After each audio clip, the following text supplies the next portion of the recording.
Caras e caros, estamos aqui para dar continuidade no nosso curso e nós vamos falar agora dos recursos que nós podemos utilizar para o gerenciamento da qualidade e para o gerenciamento dos recursos, né? Sempre lembrando que para as apresentações é importante que se dê o mínimo de teoria possível e o máximo de exemplos práticos, né, daquele trabalho, né, que vocês estão realizando. E lembrando também que na entrega, né, dos trabalhos aí de cada semana, o que a gente deve fazer, o que a gente deve entregar. Então, a gente sugere que sejam entregues, por exemplo, aí os anexos, né, que vão economizar bastante escrita, né? Então, por exemplo, na qualidade nós podemos utilizar ou o CIPOC, né, que é este modelinho que nós temos no livro, que não é todo mundo que usa, mas o que tem este modelo, né? Este modelo ele vai resumir os fornecedores, as entradas, né, ou seja, saídas de fornecedores, aquilo que entra para o processo, aquilo que sai do processo e entra para os clientes em questões de qualidade, né? Fazendo todos os relacionamentos de entradas e de saídas, né, e dos requisitos, né, que a gente tem que ter para que uma fase, né, uma atividade alimente a outra, né? Então, para ficar um pouquinho mais fácil, quais são as listas de requisitos que os fornecedores têm que ter em termos de qualidade, né? Quais são os requisitos de que essas saídas, esses relatórios dos fornecedores, que serão as entradas, né, para o processo, quais são a lista de requisitos que eles têm que apresentar, quantas métricas, quanto aos aspectos, quanto ao que se quer medir ou controlar ou acompanhar em termos de qualidade. No processo, quais são a lista de requisitos que são necessários para o processo, né, para essas atividades, e quais são a lista de requisitos que se quer, que se deseja, que é necessário as saídas do processo para serem entregues até o cliente, né? Outra possibilidade também de resumir todas as atividades de qualidade, né, é a construção de um diagrama de Chikawa, né, um diagrama causa e efeito, onde a gente vai verificar através de todos os seus componentes, né, quais são as possíveis causas, né, de desconformidade ou de não conformidade, né, conforme alguns autores usam, né? Então nós temos aqui levantados, e está muito bem resumido, pessoas, processo, equipamento, gerenciamento, ambiente e material. O que pode dar errado, né? Então, dentro daquilo que vocês estão elaborando no seu trabalho, praticamente nós vamos ter esses 6, pode ter 7, pode ter 8, pode ter mais, né? Quais seriam as causas, né, de problemas que poderiam dar, né? Então a gente pode resumir também, né, toda essa parte de qualidade, né, além da teoria daquilo que se quer em termos de métricas e quais são os objetivos que a gente quer conseguir em termos de melhorias e qualidade, né, de todo o projeto, quais são as causas possíveis, né, de problemas que podem ocorrer.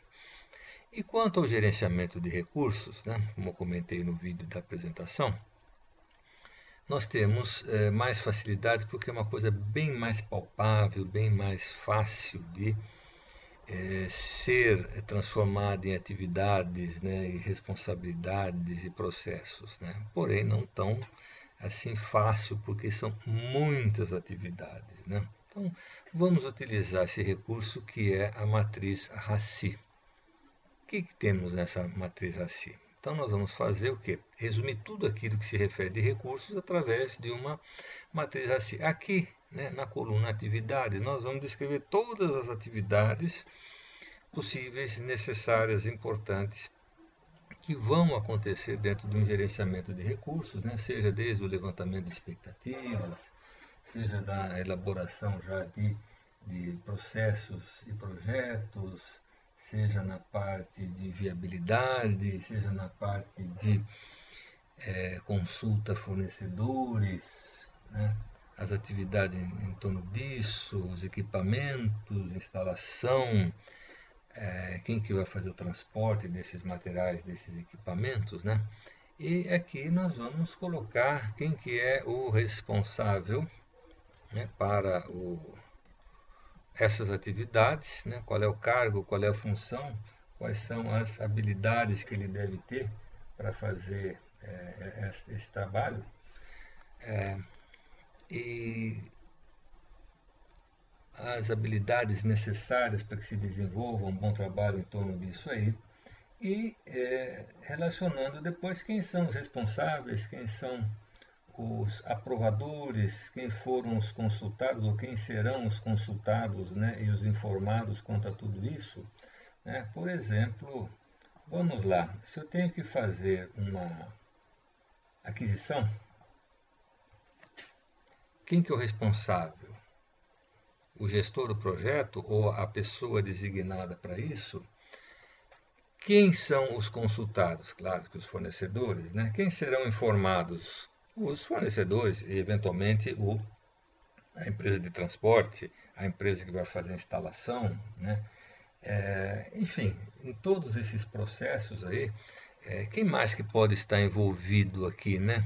Você tem aqui as pessoas, depois nós podemos ter a empresa, nós podemos ter o stakeholder, nós podemos ter o gerente do processo, o patrocinador, a instaladora, o transportador, enfim, várias pessoas, várias empresas envolvidas nisso, né? Então, quanto mais atividades a gente tiver aqui, mais fácil de saber quem é que está sendo responsabilizado por o quê, né? É só marcar aqui se é R, se é A, se é C ou se é I, né? Conforme está aí a escala.